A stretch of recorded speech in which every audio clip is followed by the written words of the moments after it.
cambiar a actitud ou que der un paso, quero decir, e é unha cuestión que ten que ter presente, non? É importante que, se nos constituímos a comisión, que sexa unha comisión de unión, non de insulto, non para paralizar, porque constituímos unha comisión para avanzar no PSOE e eles mesmos casi pararon esa comisión, quero decir, porque cando se oferta xa a parte definitiva, entonces non interesa decidir, non? Entonces, non temos ningún problema, ao revés, lles comunico que neste momento se está convocando esa comisión.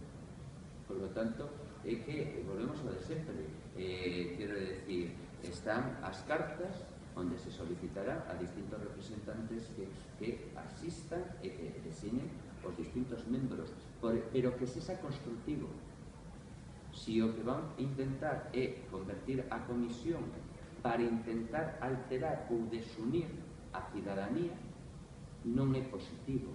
Por lo tanto, sendo constructivo, por favor, todo é máis, quero decir, non hai ningún problema en constituir esa comisión e calquera outra, pero que non se empleen as comisións para paralizar ou para intentar bloquear. É que senón non ten sentido. Creo que levamos creado máis comisións e dado resposta a máis preguntas que, vamos, desde logo, que en calquera outro goberno anterior.